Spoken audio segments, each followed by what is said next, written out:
I think that the major point is to break stereotypes.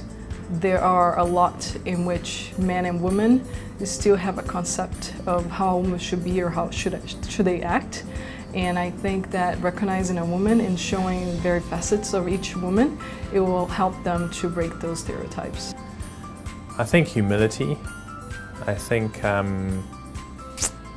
listening to people, being humble, and not being afraid to act, and then taking full responsibility, whether it's for the mistakes of yourself or the team, and then pushing people into the limelight when the team does excel. I think someone that's sort of willing to get into the trenches with the team, but give some direction or allow others to take the lead, manage the group and the personalities and orchestrate everybody. It doesn't necessarily have to be the loudest voice or the best and brightest opinions, but giving everybody a chance to have the light shine on them when it's their time to speak up. You know, there's a way to lead people without losing your confidence, but also kind of taking back your ego, because you seek advice and feedback from someone who respects you, and vice versa. You know, when you're respected, people want your feedback and your advice. So a good leader for me, my bosses, my managers, my peers even, I would always ask them for advice. I always ask them for feedback because I respect them. A good leader is someone who makes me feel calm.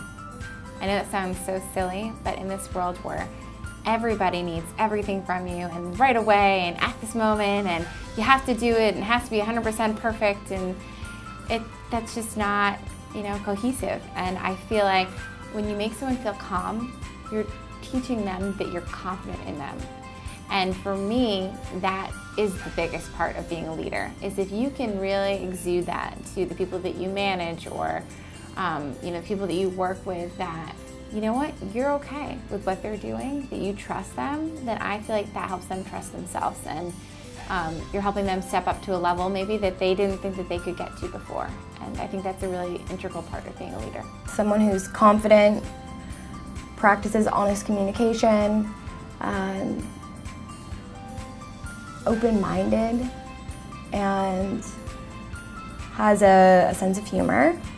And I think integrity is really important. So when we were young, we had a family friend and she used to come around once a week and help me and my brother and my sister with homework and stuff like that, and cook for us because my dad raised us. And she said something to me that has always stuck, and she actually passed away about a year ago. She said something to me which was, to those whom much has been given, much will be required.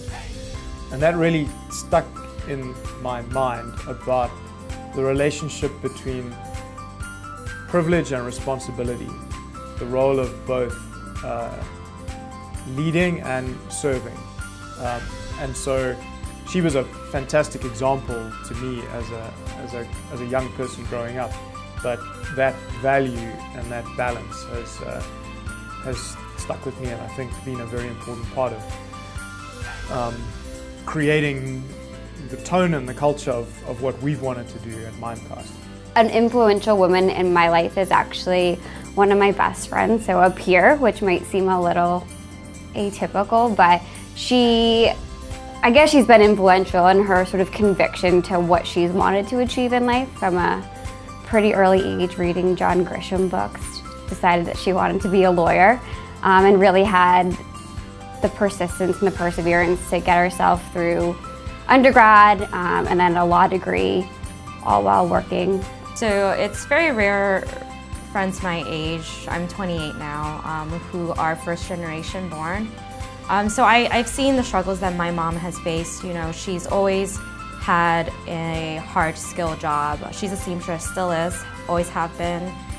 There was actually a point in time where she took a pay cut so that she can be below salary wage so that my sisters and I can have financial aid paid for during college. So, you know, everything that I do, I always pay back to her. You know, she doesn't have the luxury of having a high school diploma, neither does she have a college degree. So for what she's doing and what she is continuing to do for me is making me want to be better for not only myself, but my sisters and my future kids, but to kind of show my mom that, you know, it wasn't a waste, all the struggles that she's faced. Yeah, definitely have to say my meme, and for all of you people out there who don't know who that is, that's a French grandma, so French-Canadian meme. She's a strong-willed little person, but mighty, and she was just amazing. Like, she could just really make you feel like you could do anything. A lady called Sue Hummel. She was my high school history teacher, and she just instilled in me like this love of history, and she made the whole subject come alive. And in fact, it was one of the few subjects that I got an A in when I finished high school. So I would say my mother. She's always been a pillar of stability in my life, very, very supportive to those around her and making sure that everyone else's needs were met before hers came into play. And I think that shows a lot about her concern for her community, her concern for the well-being of others, and the empowerment of not only herself by feeling good about empowering others, but those around her that she's empowering. Yeah, I think it's super important to recognize women. So this is my 13th year in IT. Far and away, I'm usually the only woman sitting in a room. And it's been like this my entire life. And coming to Mimecast was so eye-opening because there's so many great women here, and I've not experienced that in my past. I think it's important to recognize women specifically, although in an ideal world we'll say people are people, and you know, we should recognize people regardless of their gender. But the reality is that women have a lot more to overcome in their journey to becoming successful, especially in a corporate context. And you know, there's a lot of things that you don't consider about obstacles that women face that men probably never think about. There's so much more expected of a woman, not only in the workplace, but juggling everything around that. Often she's the one who has to run the household and drive the kids and make plans and feed these ones, and all of those little things around her career that people just don't notice. They just expect women to do that.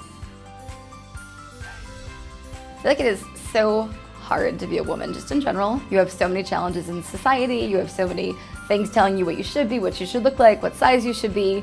If you're a mom, if you're not a mom, why are you not a mom? Did you choose not to be a mom? Like, there's so much pressure externally that I feel like, and maybe this is bad, but I feel like men don't have as much pressure. So it's nice from a woman's perspective to be like, oh, you came here, you rocked it. You were super great to work with, and we appreciate that this is what you're bringing to the table. Feeling connected. I think feeling connected in the workplace is critical to feeling confident. Like, if you walk into a workplace and you feel like a fish out of water, I think that's probably one of the worst feelings in the world, and you lose your confidence. You can't interact with people in a meaningful way. You can't go about your work in a way that you feel you're really contributing.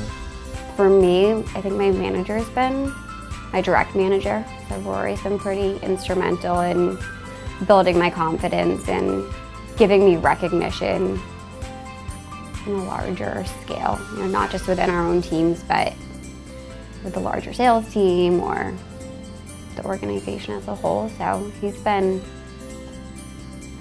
of helped me develop my confidence for sure. I'd say confidence must be earned, but it must also be taken. So I think a lot of people work really hard and they have the right to be confident, but they don't necessarily seize that confidence. And if I look at myself, there are no external things that necessarily should make me confident. I'm from South Africa. I was born in a ridiculous little village. Started a company in a foreign country. I didn't go to college. I didn't have wealthy parents. So a lot of the things that people associate, well, we think they're confident because A, B, C, D thing. I didn't have those things. So I've had to foster my own confidence and build that and earn it. But at the same time, I had to take it. And I remember when I started my first tech company, our biggest customer, I remember going in to meet with the CEO of our biggest customer, and just like, I was terrified.